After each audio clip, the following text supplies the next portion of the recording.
Selamat pagi Bapak Ibu Saudara-saudari terkasih Jemaat AKBP Damai.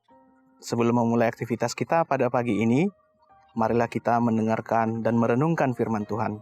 Firman Tuhan untuk kita hari ini tertulis dalam Markus 9 ayat 7 yang berbunyi, "Maka datanglah awan menaungi mereka, dan dari dalam awan itu terdengar suara, 'Inilah anak yang kukasihi, dengarkanlah dia.'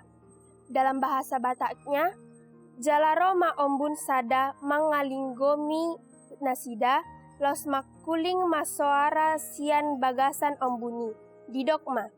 Ondo anak haholang aku, tangihon hamu maibana." Ketika kita melihat sesuatu yang luar biasa, terlebih lagi ketika kita diperkenalkan akan sebuah penglihatan yang bersifat surgawi, apakah yang akan kita lakukan? Nas pada pagi ini bercerita tentang bagaimana 3 dari murid-murid Yesus yang sedang berada di sebuah gunung. Tiba-tiba mereka melihat sebuah visi di mana Yesus dipermuliakan di sana. Yesus dipermuliakan juga ditandai dengan hadirnya 2 sosok tokoh yang sangat dikenal, yaitu Elia dan Musa. 2 tokoh yang mencerminkan kepemimpinan dan bagaimana mereka melakukan kehendak Tuhan di dalam kehidupan mereka.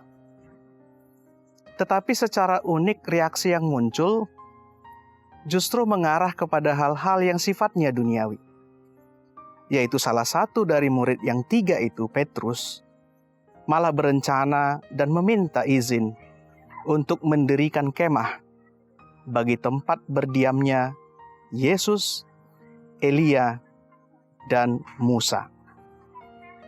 Sehingga ketika muncul dan terdengar suara dari awan yang menaungi ketiga sosok yang sedang dipermuliakan itu menjadi sekaligus sebuah kritik dan peringatan.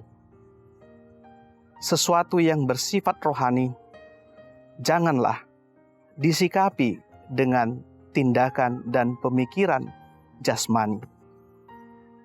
Sebaliknya, penglihatan itu hendaklah menambah iman dan percaya orang-orang yang menyaksikannya.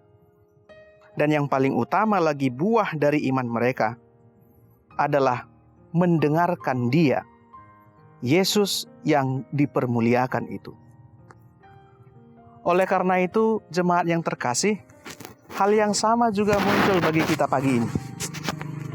Ketika sesuatu yang bersifat ilahi dinyatakan, termasuk melalui renungan yang kita dengarkan hari ini, apa yang akan kita lakukan? Apakah kita akan sibuk dan larut dalam pertimbangan-pertimbangan lahiriah?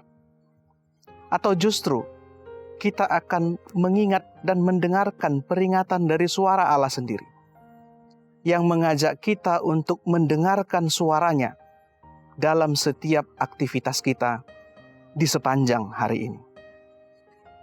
Oleh karena itu, jemaat yang terkasih, marilah kita mendengarkan firman Tuhan ini dan mendengarkan juga suara Tuhan yang ingin menuntun kita, supaya kita jangan selalu teralihkan kepada hal-hal yang hanya bersifat jasmani.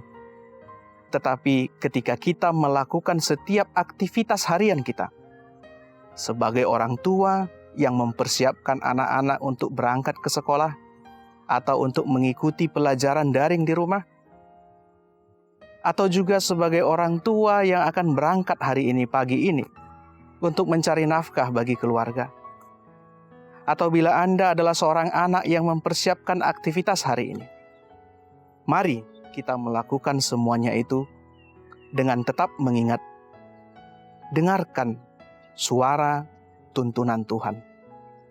Dan tuntunan itu akan membawa kita kepada pekerjaan dan aktivitas yang penuh dengan kasih, yang penuh dengan kesungguhan, dan tentunya di dalam iman. Semuanya itu akan menghadirkan berkat bagi kita di dalam hari ini. Tuhan memberkati kita. Amin.